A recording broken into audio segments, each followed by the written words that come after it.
Masih ya? Oke, ini saya lagi simulasi. Saya siapkan 2 juta. Ini kan lagi dikerumun anak-anak. Kemudian bunyi bel atau alarm. Anak-anak bubar nggak? Masuk belajar. Sendiri kan ya? Mas, jualannya laku ya? Ya, alhamdulillah. Mas ya, semoga maju ya. Saya masukkan uang yang 2 juta ke kantong. Terus saya pergi kan. Ketika saya dengan spontan memasukkan sesuatu ke kantong dia liatin saya kan? Sabar Pak, jangan suzon dulu. Dia liatin saya terus kan? Iya dong. Sopon, kan gitu kan? Dia belum berani buka, orang masih ada saya. Ketika saya udah jauh, dia buka. 20 lembar. Alhamdulillah ya Allah, bisa bayar uang. Oke, simpan duitnya. Dia pulang ya. Baru dia bilang dikasih. Gak lama kemudian, pekan depan datang lagi setelah sini. Katakanlah orang itu saya, tapi sudah bawa baki kotak yang isinya permen-permen yang bagus-bagus. Biasanya pakai simbol-simbol Upin, Marsa, SpongeBob, segala macam, itu mainan anak-anak.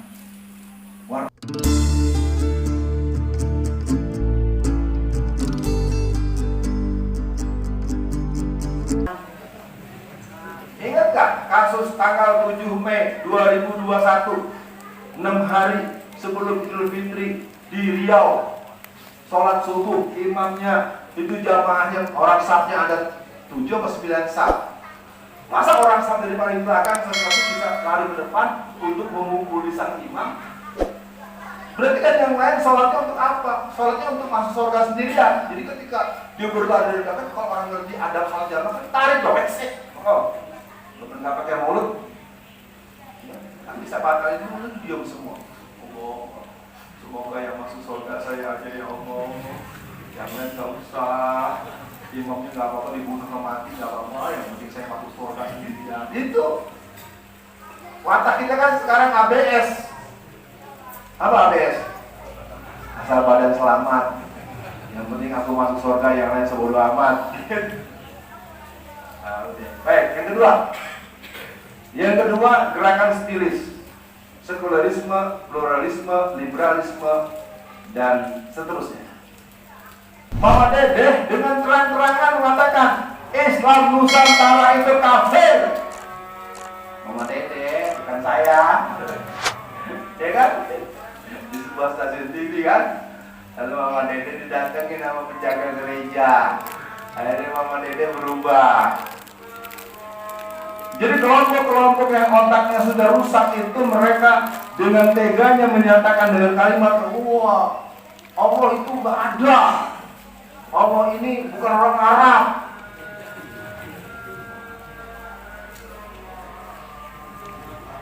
Iya begitu. Dan itu dengan jelas sekali Letnan Jenderal Budiman dari Jawa Barat mengatakan, siapa yang bilang Allah itu bukan orang Arab, disinyalir orang tersebut telah terpapar komunisme. Silakan dibaca berita. Ya. Itu atasan dari beliau itu. Dia seorang perwira tinggi di Kodam Siliwangi. Jadi hari ini kita berhadapan dengan serangan musuh yang berhubungan dengan stilis, pandangan hidup sekuler, pandangan hidup bikin kitab tafsir, tapi anak perempuannya nggak pakai jilbab. Paham ya? Nah, sekarang masuk yang ketiga. Serangan musuh yang ketiga adalah gerakan PKI. Apa kepanjangan PKI?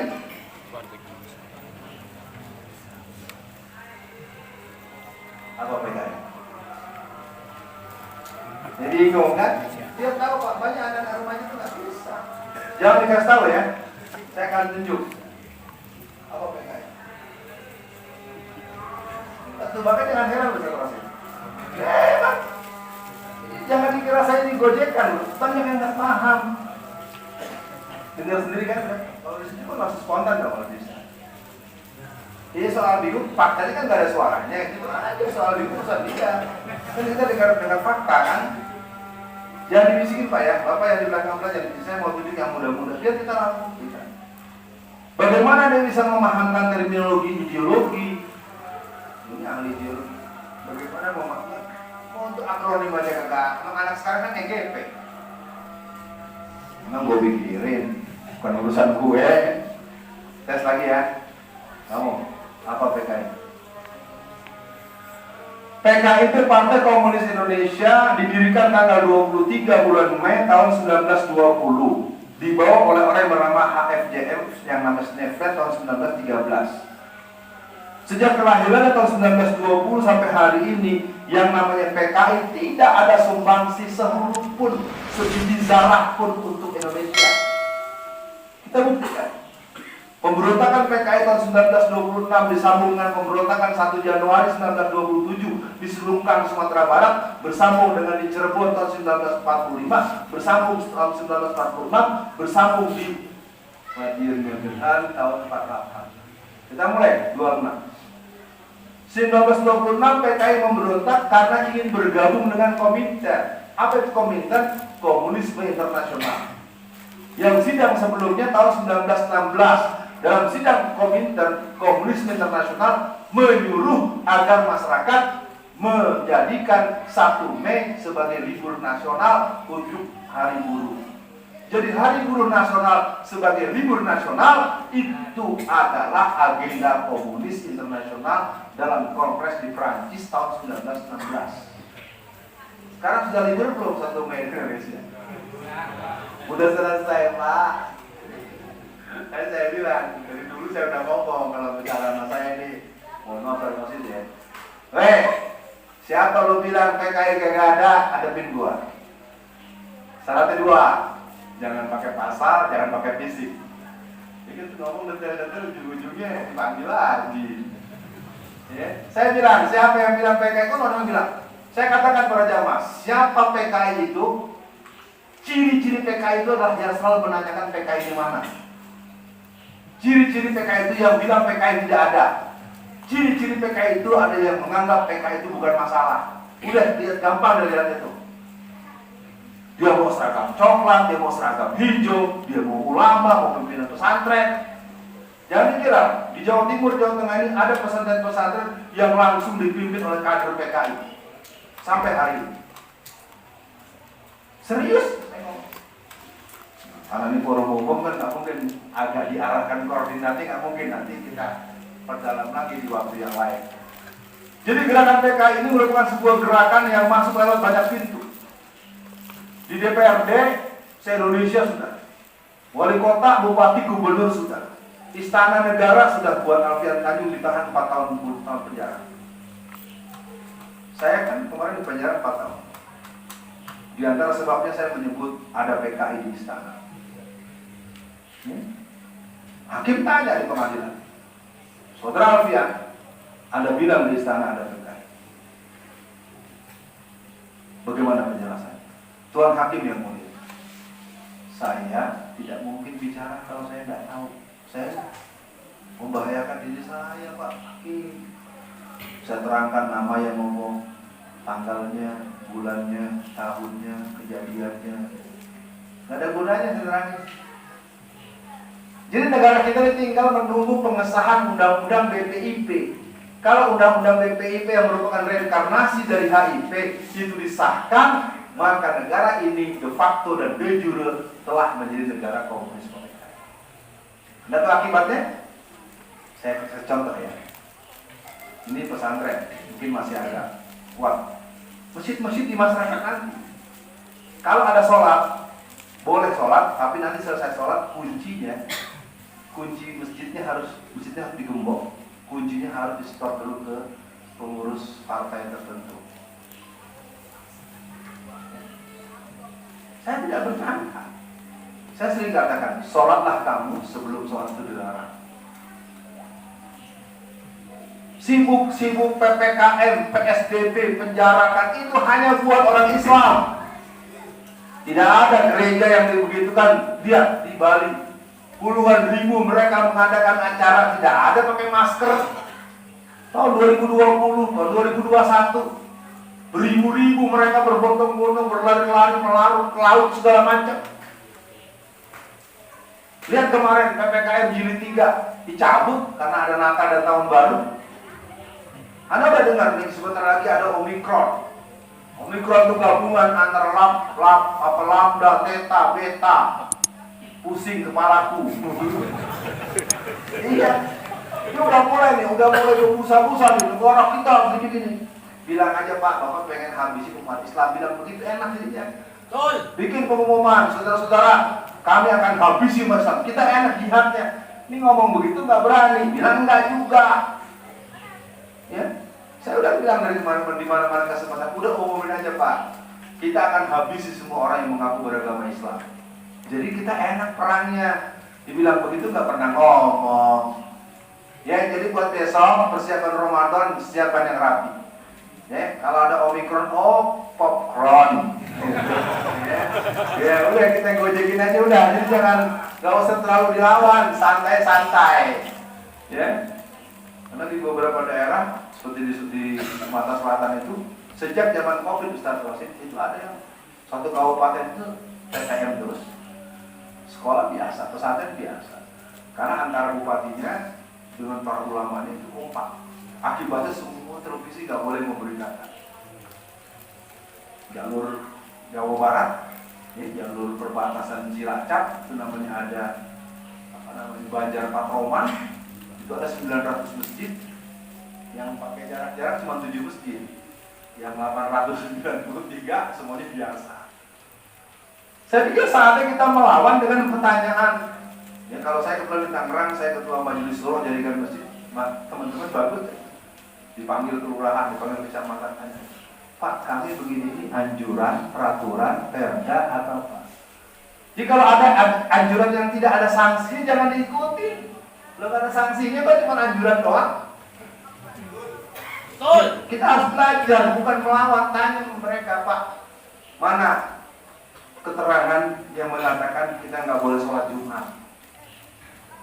Itu kan kerjaan anak-anak PKI yang ada di partai-partai tertentu itu sebetulnya, sama kelompok-kelompok salib. Kita hanya saja tatul, jangan-jangan nanti kagak kita kabur dulu.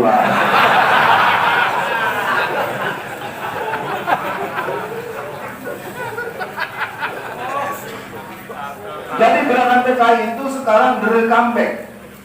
Rifka Ciptani menulis buku Aku Bangga di dalam PKI pada bulan Juni tahun 2002, dan buku itu sudah tercetak sebanyak 2 juta eksemplar. Kongres PKI yang terbaru saya agak terlambat tahu, tapi akhirnya saya tahu juga mereka menyelenggarakan di Banyumas tahun 2015.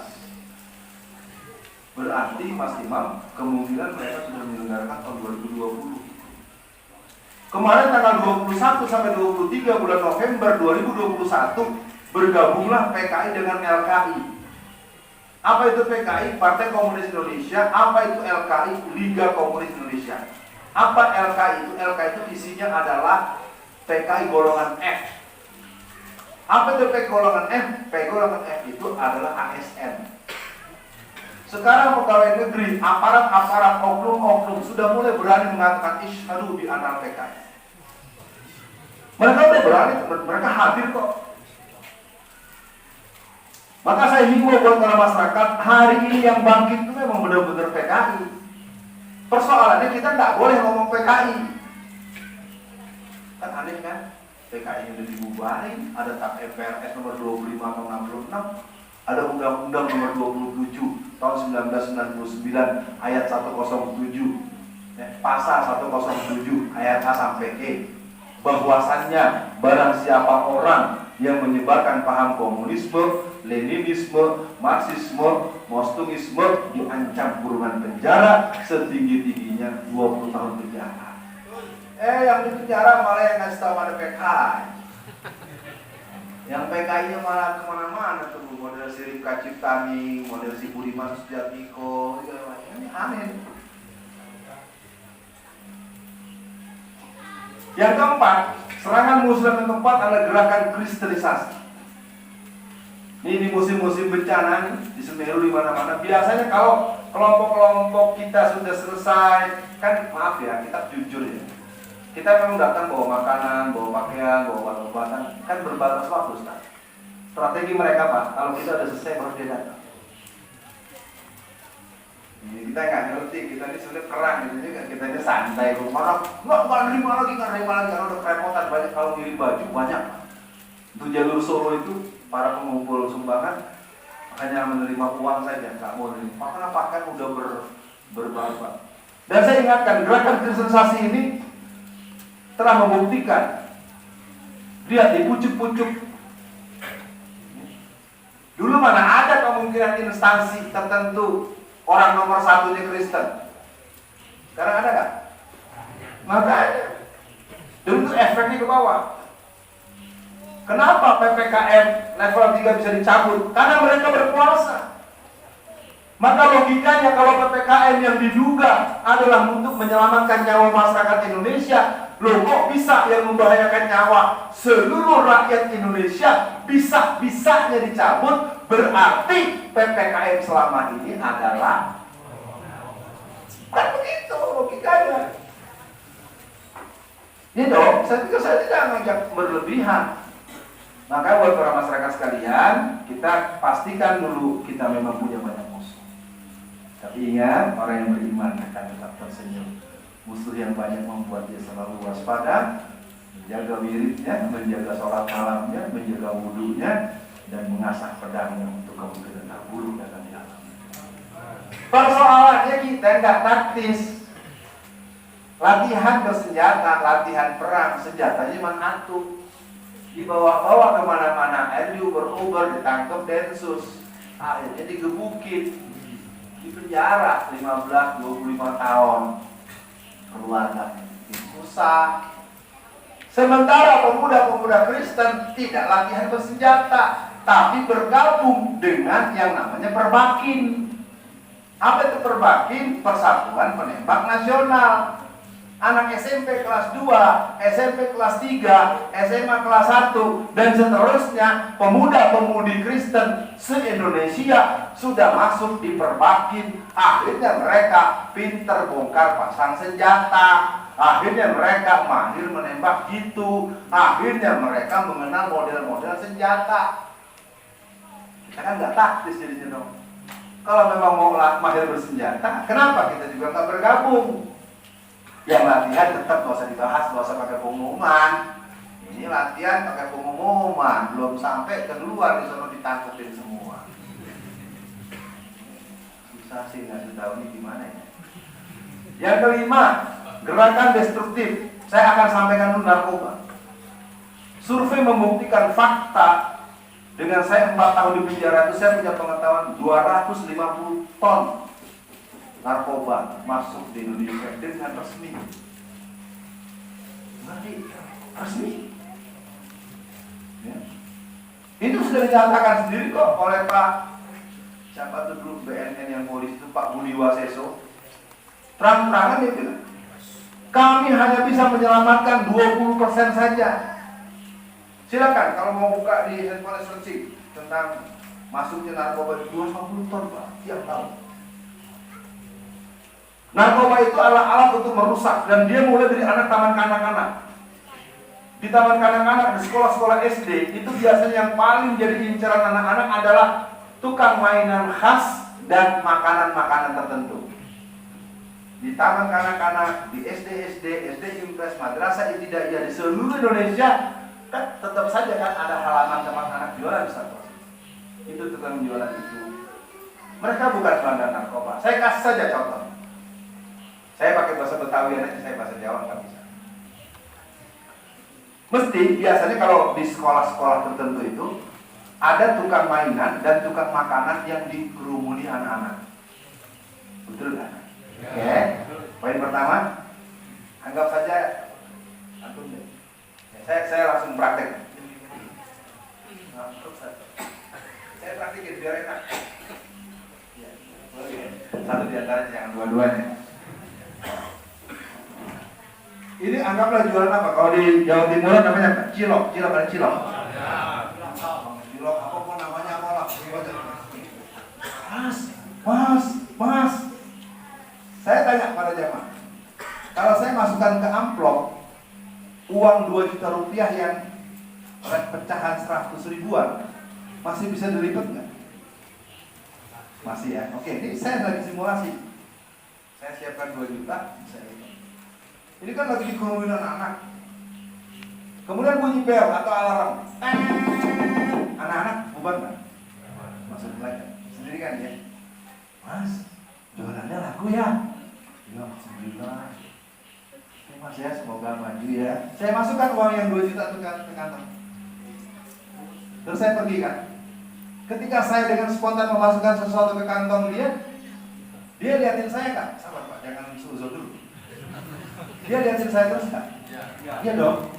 Sopor, kan gitu kan? Dia belum berani buka, orang masih ada saya. Ketika saya udah jauh, dia buka. 20 lembar. Alhamdulillah ya Allah, bisa bayar kontrakan. Oke, simpan duitnya. Dia pulang ya. Baru di aplikasi. Gak lama kemudian, pekan depan datang lagi setelah sini.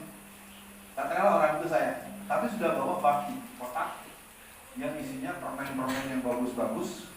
Biasanya pakai simbol-simbol Upin, Marsa, SpongeBob, segala macam, itu mainan anak-anak. Warnanya kinclong, baunya menyengat, manisnya asik, dan itu sudah mengandung 70% sampai 80% narkoba. Karena bagus-bagus, saya datangi dia, Mas, aku titip ya, tolong dijual. Otaknya kan tidak sebagai pedagang langsung berpikir, wah ini kalau dijual 1.500 rupiah aja laku. Mau dijual berapa? Ya. 3 buah 1.000 rupiah. Dia kan mencoba membantah. Lu kan kemarin udah mau kasih 2 juta. Bantah lagi kan? Akhirnya ini laku keras. Itu dalam teori penyebaran narkoba namanya medium inkubator. Maka masuklah anak-anak itu. Bokeh aku mau enak ini 1.003. Ya, pada itu udah mulai masuk ke dalamnya. Dia membuka celah-celah di sel-sel darah. Makanya narkoba-narkoba yang datang sampai ke kampung-kampung, sampai ke pelosok-pelosok kampung, itu selalu bandar narkoba tidak ada yang rugi. Saya dalam penjara banyak bertemu dengan habis terus hatta anak pesantren. Kenapa? Karena ketika di SD dia kan udah makan permen-permen tadi. Baru saya ngerti setelah itu kenapa teman-teman saya yang memahami ini tidak mengizinkan anaknya jajan di sekolah. Karena saya bilang, perlu kejam amat sih anak itu kalau dikasih jajan. Mungkin dia nggak berani ngomong sebagaimana saya omongkan. Jadi bandar narkoba itu sudah merusak anak-anak kita yang di taman kanak-kanak, anak-anak kita yang di Hidayah, di semua se-Indonesia. Dia punya sel pembagian. Ya, oke, nanti ada yang namanya BNN. Ya, kalau saya buka ini ngeri. BNN itu nanti di tiap kota, 1 perwakilan guru, 1 pensiunan polisi, 1 perwakilan ulama, 1 dosen, 1 pemuda teladan. Yang ini mungkin cocok, ini cocok. Justru yang nggak cocok yang ulama. Maksudnya nggak cocok, orang belum sepakat memilih dia. Nah, si bandar narkoba tahu bahwa Ustadz Imam ini belum lolos, belum bisa masuk tim dari badan narkoba di tingkat Magetan. Ustadz Imam belum tahu. Saya sebagai bandar narkoba akan mendatangi bupati atau musbida tertentu. Pak, ini ada 20 miliar. Tolong perjuangkan agar Ustadz Imam menang. Anda kan sebagai anggota komisioner badan narkotik, wah berani, gaya narkoba. Ada lagi galak-galak, ya masih. Pak Umam, Anda tidak bisa jadi kalau tidak kerja tim kami. Kami sudah serahkan pada bupati 20 miliar dan Anda harus tahu ini. Langsung diem lagi. Lalu akhirnya oleh Pak Bupati ditemukan ke saya. Kira-kira sama saya hormat nggak? Bisa-bisa diungkapkan.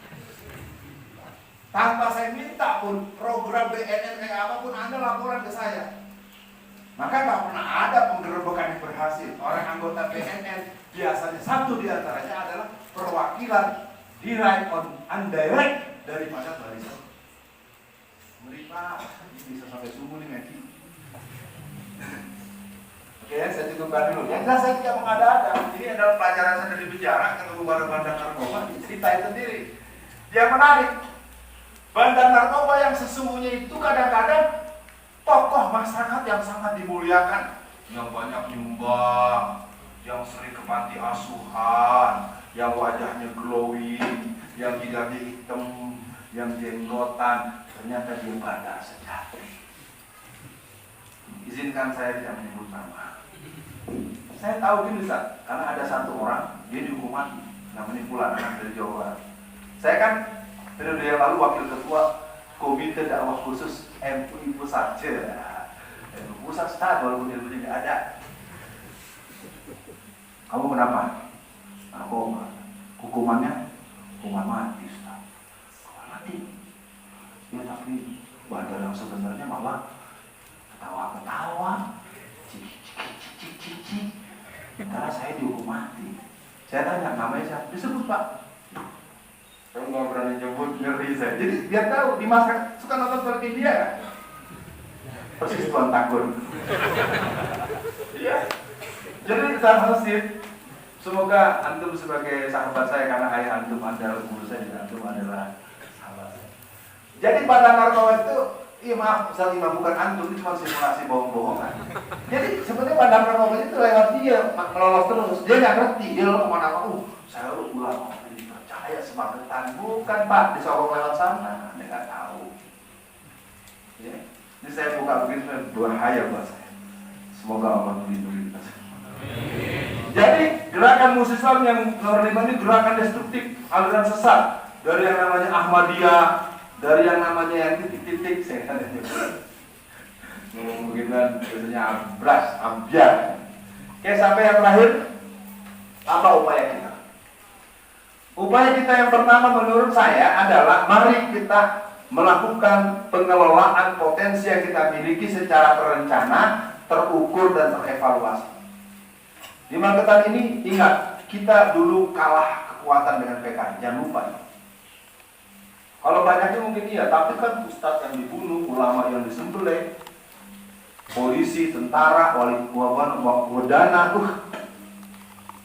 itu saya tidak berani menjelaskan. Mungkin Ustadz Imam dan kawan-kawan di sini harus membahas ulang, Pak. Sesepuh-sesepuh yang masih hidup, yang usia 70, 80, 90 kalau masih ada, tolong diajak ngobrol. Siapa mereka, anak mereka di mana?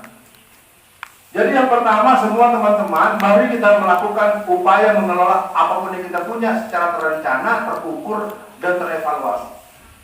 Cukup yang pertama. Yang kedua, kita perlu mengokohkan kepribadian muslim kita, keluarga kita, organisasi jamaah kita dengan Al-Quran, Sunnah, dan teladan para pendahulu. Cerita tentang Ustadz Mu'in. Kalau saya buka lagi yang lain banyak ternyata, termasuk Ustadz Abu Bakar Basir, keren. Ya, saya ngobrol-ngobrol dengan beliau, saya sampai, ya, makasih Ustaz ya.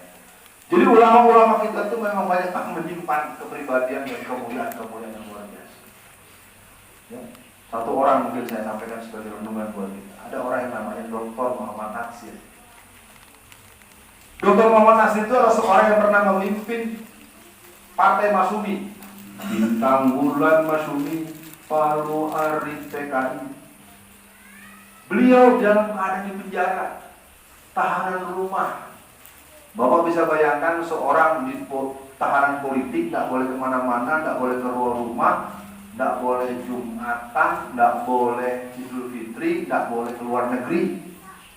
Satu hari ketika negara kita sedang beralih dari orde lama ke orde baru, terjadi upaya pengadaan uang dari Emirat Arab, uang yang harus keluar sekian juta US dollar atau sekian miliar rupiah, itu tidak bisa cair kalau tidak tangan beliau. Bayangkan Rosid, orangnya di penjara, orangnya ditahan, walaupun di rumah ada tahanan rumah. Pak Harto sampai bingung, mau nggak ya beliau ini tanda tangan. Ketika akhirnya diputuskan, kita datang dulu. Kalau bentar beliau nggak mau, ya memang beliau wajar. Nggak ada mau banyak. Ketika apa namanya, istilahnya ART-nya atau apa namanya, istilahnya pegawai rumah dan atau Buya, itu ada tamu utusan Pak Harto, minta tanda tangan karena uang dari Emirat Arab ada sekian miliar, hanya bisa cair kalau tanda tangannya dari Pak Dr. Muhammad Nasir karena pernah menjadi pejabat di Rabitah Al-Islam. Cuma nanya bolpen mana? Kalau orang Padang nggak ngomongin pena, mana pena? Terang. Nggak sampai 1 menit. Mari kita bayangkan bagaimana pemimpin-pemimpin kita pada hari ini, dan kita punya contoh yang bisa kita urai satu-satu. Buya Nasir lagi, suatu hari kedatangan seorang anak muda dari Kalimantan. Namanya di kantor, waktu itu dia jadi menteri penerangan. Kalau di kantor kan tetap ada satpam, ada resepsionis, kan itu biasa ya. Tahu-tahu itu anak sudah sampai di depan meja kerja. Assalamualaikum Pak Nasir. Kamu siapa? Kok kamu bisa masuk? Satpamnya saya bohongin, resepsionisnya saya bilang aja saya ponakan bapak. Ya udah, sekarang kamu di depan saya, ada apa? Gini Pak, saya udah bertahun-tahun dari Kalimantan belum pulang kampung. Pengen pulang kampung tapi ongkos nggak ada. Saya minta ongkos sama oleh-oleh sama bapak-bapak kan menteri ya. Apa jawaban Nasir? Anak muda, aku lagi nggak ada uang. Masa menteri nggak ada uang? Akhirnya diambil bolpennya, tanya, nama kamu siapa? Alamat, RT, catat. Kalau zaman sekarang ada pejabat janji gitu, masyarakatnya percaya apa tidak? Enggak kan? Pak Nasir tidak begitu. Ketika tiba gajian, dia ambil sepatutnya, dibuat tiket kapal laut dan sejumlah uang untuk ongkos, untuk beli oleh-oleh buat ibu. Dengan menggunakan sepeda ontel, dengan memodalkan alamat itu. Anak muda itu nggak bisa kemana-mana, kalau punya duit dia mau pulang kampung. Pas sampai ketemu alamatnya, Assalamualaikum. Assalamualaikum siapa ya? Assalamualaikum. Wassalam. Nih, wih, menteri penerangan datang ke rumah aku. Wah, buka pintu. Nggak salah, Pak Nasir ya? Lah kan kamu yang kasih alamat ke saya. Ya maaf ya, saya nggak bisa lama-lama. Ini buat beli tiket kapal laut, ini buat oleh-oleh itu kamu. Jadi kalau mau tahu para jamaah, pemilu tahun 1955, pemenang yang luar biasa adalah Masyumi. Masyumi itu menang di 73% dapil se-Indonesia. Karena dia akan kita lihat bagaimana Kasman Singgodibejo, bagaimana A.R. Baswedan, kakeknya Anies Baswedan, bagaimana Wibisono, bagaimana, wah keren. Bukan termasuk Kartosuwiryo dulu dia Masyumi Jawa Barat. Jadi sebenarnya antara DITI dengan Masyumi itu sebetulnya mereka tidak ada pergolakan yang serius kalau yang saya tahu. Itu kan dibakar kemudian oleh kelompok-kelompok intelijen yang membuat akhirnya terjadinya Komandan Wilayah 9. Oke, saya pikir cukup dulu, nanti terlalu jauh ada yang sensi. Yang ketiga, upaya kita yang ketiga adalah, kalau yang kedua tadi adalah mengokohkan kepribadian muslim. Jadi siapapun silakan bertumbuh di tempat masing-masing. Siapa yang bertemu di pergerakan, Laskar, Askariat, terus siapkan di pasukan jihad yang paling kuat. Saya dulu orang politik, saya ini ustaz politik. Saya 35 tahun di P3, 4 kali nyalek gagal terus. Keren. Kenapa nggak jadi? Saya pegang omongan Pak Nasir dan pegang omongan ibu saya. Kata ibu saya, Alfian, jangan pernah menang dengan cara curang. Kau menang dengan cara curang, kau akan berbuat curang untuk melanjutkan kecuranganmu. Pak Nasir pernah bilang, jangan takut dalam menjalani hidup. Biarlah kalah, janganlah salah. Dua-duanya saya pegang terus, 4 kali nyalek gagal terus. Kata orang saya bego, tolol, goblok. Ya nggak apa-apa. Ya. Sekarang saya wakil ketua umum Masyumi bidang ideologi dan dakwah. Siapa tahu gitu ya, bisa nyontoh yang dulu ya, kan bisa kembali Masyumi besar berkibar. Jadinya bukan karena uang, jadinya karena karakter, karena intelektual, karena hampir semua tokoh-tokoh Masyumi jadi anggota DPR RI. Ketika mereka pensiun, mereka pulang ke rumah dan rata-rata tidak punya rumah. Yang punya rumah cuma 1 orang. Pak serah di peradilan negara karena dia pernah jadi Menteri Keuangan, dia pengusaha kaya. Yang lain nggak punya rumah. Ya. Begitupun Habib Rizik. Habib Rizik itu belum lama punya rumah. 40 tahun berselang dia tidak punya rumah. Masyarakat tidak tahu bahwa pejuang-pejuang itu memang tos-tosan, betul-betul tampil. Nah di bawah ada yang mau balik kondang, ada yang mau balik kandang. Kalau nggak sekian ratus juta nggak datang. Ya sudahlah, masing-masing punya cara. Yang ketiga, upaya kita optimalisasi lembaga keumatan, masjid, pesantren, dan kampus. Kita sedang dapat ujian berat dengan undang-undang pesantren. Sudah dibahas ya? Sudah dibahas kan ya? Undang-undang pesantren. Udah, saya nggak ikut ngomong lagi, sedih bener. Kita bisa nggak tahu udah disahkan, ampun. Ya, jadi biar tahu saja, kita tuh dikunci dengan undang-undang. Cukup dulu deh, sangat sedih. Yang keempat, eksiskan lembaga-lembaga lainnya seperti pasar, rumah sehat, lembaga keuangan syariah. Pasar. Sejak tahun 2002 sampai 2010 sudah 500 pasar rakyat yang dibakar. Dibakar atau terbakar ya? Pasar Klewer itu terbakar apa dibakar? Pasar Turi itu terbakar apa dibakar? Pasar Panimbang Pandeglang terbakar apa dibakar? Pasar Penampang dibakar apa dibakar?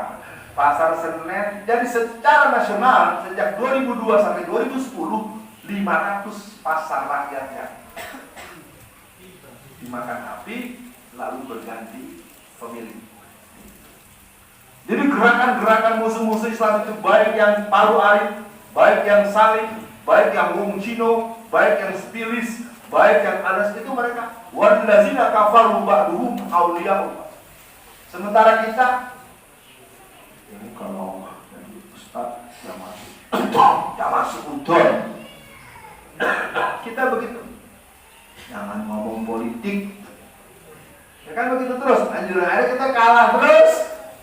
Ya, udah cukup terakhir. Nah, di sini kalau memang bisa nanya kita lanjut. Yang terakhir nih, pendidikan kader pemula, kader khusus hingga kader para pengkader. Ini kalimatnya saya ulang sekali lagi. Pendidikan kader pemula, kader khusus hingga kader para pengkader. Saya dengan segala kebodohan yang saya punya, ya Allah, digontor udah 2 kali mau 3 kali kena. Digeruki 5 kali. Pesantren se-Indonesia, orang yang seperti saya ini sudah harus datang menerangkan. Lalu pertanyaannya, kalau besok saya mati karena sakit atau dibunuh, lalu masyarakat butuh penjelasan tentang bagaimana komunisme, bagaimana kontra intelijen, dan segala macam. Artinya bukan saya sedang takabur atau saya sombong, sum'ah, ujub dan segala macam, Ustaz Rasul, bukan. Persoalannya kan kalau kata bahasa Betawi ini orang model si Alfian ini pabriknya di mana nih? Dia kan bisa duet dengan apa antum, bisa duet dengan Habib Rizik, apa gue siapa ini orang kayak apa? Maksud saya gini, pada pertanyaan saya nih sebenarnya lagi nanya-nanya sedih.